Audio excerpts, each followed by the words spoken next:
આવાજમાં આપનું હાર્દિક સ્વાગત છે। વડોદરા શહેર પોલીસ દ્વારા વર્ષાંતે 13 તુझको અર્પણ કાર્યક્રમ સાથે ઉત્કૃષ્ટ કામગીરી કરનાર પોલીસ અધિકારી કર્મચારીઓનો સન્માન સમારંભ યોજાયો। વડોદરા શહેર પોલીસ દ્વારા વર્ષ 2025ના અંતિમ દિને પાણીગેટ પોલીસ મથકના પ્રાંગણમાં 85મો 13 તુझको અર્પણ કાર્યક્રમ યોજાયો હતો।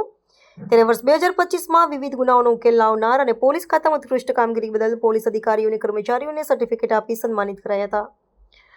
વડોદરા શહેરમાં લૂંટ, ઠગાઈ, ચોરી જેવા ગુનાઓ ઉકેલી આરોપીઓની પાસેથી વડોદરા શહેર પોલીસ મુદ્દામાલ જપ્ત કરતી હોય છે, જે બાદ આ ગુનામાં જપ્ત કરાયેલા મોબાઈલ, સોનું, ચાંદી, રોકડ રકમ વગેરે જે તે મિલકતના માલિકને પરત કરવા માટે 13 તુझको અર્પણ કાર્યક્રમ કરી તમામને તેમની ચીજવસ્તુ પરત કરતી હોય છે। આ કાર્યક્રમ અંતર્ગત વર્ષ 2025માં મોબાઈલ, વાહન, સોનું, ચાંદી અને રોકડ રકમ મળી 1500થી વધુ લાભાર્થીઓને તેમની ચીજવસ્તુઓ પરત મળતા હશકારો અનુભવ્યો છે। ત્યારે આજે વર્ષ 2025ના અંતિમ દિવસે વડોદરા શહેર પોલીસ દ્વારા પાણીગેટ પોલીસ મથકના પ્રાંગણમાં 85મો 13 તુझको અર્પણ કાર્યક્રમ યોજાયો હતો। જે પ્રસંગે વડોદરા શહેર police commissioner Narasimha Kumar, additional joint CP Leena Patil સહિત શહેર પોલીસના ઉચ્ચ અધિકારીઓ અને કર્મચારીઓ ઉપસ્થિત રહ્યા હતા। જ્યાં 700 જેટલા લાભાર્થીઓને તેમની માલિકીના મોબાઈલ, વાહન, સોના ચાંદીના ઘરેણાં અને રોકડ રકમ સુપ્રત કરવામાં આવી હતી, જેની કિંમત લગભગ 2 કરોડ રૂપિયા જેટલી થવા પામી છે। સાથે જ સાયબર ફ્રોડના શિકાર થયેલા લોકોને પણ વડોદરા પોલીસે તેમની ગુમાવેલી રકમ પરત આપી હતી। ત્યારે પોતે ગુમાવેલી વસ્તુ પરત મળતા લાભાર્થીઓના ચહેરા પર સ્મિત પથરાયું હતું। આ કાર્યક્રમ બાદ વડોદરા શહેર પોલીસના અધિકારીઓ અને પોલીસ કર્મચારીઓ દ્વારા ગુના રોકવા અને ગુનાઓના ભેદ ઉકેલવાની ઉત્કૃષ્ટ કામગીરી બદલ સર્ટિફિકેટ આપી સન્માનિત કર્યા હતા। जॉइंट पुलिस कमिश्नर साहिबा, अन्य पुलिस अधिकारी on and off the dais और जो यहाँ उपस्थित है सबको मैं मेरा नमस्कार कहता हूँ। मैं अगस्त के मंथ में एक बहुत बड़ा साइबर फ्रॉड के शिकार हो गया और इतने मेरा तजुर्बा के बाद मैं 36 इयर्स एबीपी में वाइस प्रेसिडेंट रहने के बाद भी जो मेरा हुआ उससे मैं खुद मेरा कॉन्फिडेंस बहुत मिल गया था। एक बहुत ही अच्छा एनजे ग्रुप ऑफ इन्वेस्टमेंट का नाम से एक स्टॉक इन्वेस्टमेंट ऑप्शन में मेरा ये पूरा पैसा almost 36.5 lakhs I have lost. तो मैं तो आई एक्सपेक्टेड कि ये मेरी स्टुपिडिटी है, मैं ये खो गया ये पैसा, तो I have return it of. I said मुझे कभी नहीं मिलेगा। तो मेरा फ्रेंड है गौतम दास यहाँ बैठे हुए हैं, he I talk to him, he said कि आप इमीडिएटली साइबर क्राइम का नंबर डायल करो, और मैं रात को 11 बजे किया। Within 5 minutes they responded. Gandhinagar से फ़ोन आया और आधे घंटे में वो मेरे पीछे पड़ के बोला सारे डॉक्यूमेंट्स दे दो। तो मैं 12 बजे 12:30 तक सारे डॉक्यूमेंट्स दे दिया। नेक्स्ट डे पुलिस का फ़ोन आया और मैं गोत्री पुलिस स्टेशन गया। मैं वासना भाईले में रहता हूँ।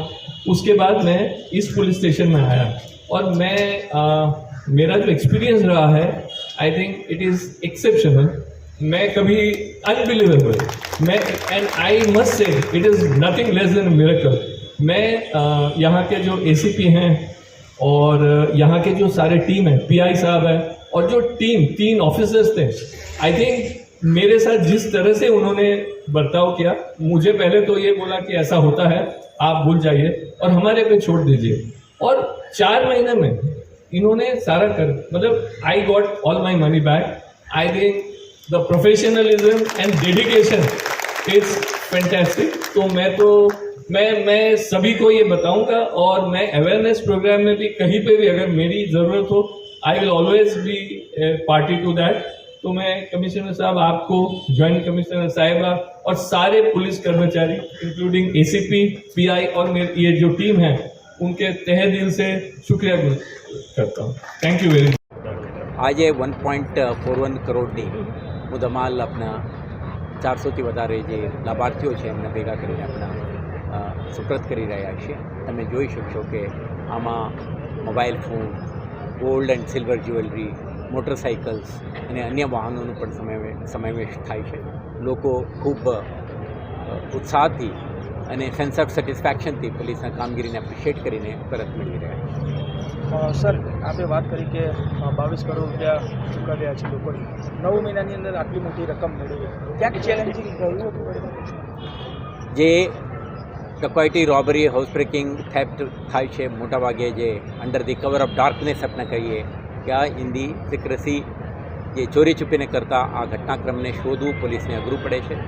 એટલે એમના જે પ્રોફેશનલ કોમ્પિટન્સીસ, એક્સપર્ટાઇઝ, એક્સપિરિયન્સ અને ટેકનોલોજીનો ઉપયોગ, ઉદાહરણ તરીકે મોબાઈલ ફોનના ડિટેક્શન માટે CEIR અને અન્ય જે ચેઇન સ્નેચિંગના કિસ્સાઓ શોધવા માટે CCTV ફૂટેજનું વિશ્લેષણ અને human intelligence coupled with human skill and the technical tools, આ આપણા સફળતાનું રહસ્ય છે. આ જ પ્રકારના જે partnership with citizens, technology and પોલીસના ખૂબ મહેનત આવતા વર્ષમાં પણ ચાલુ રહેશે.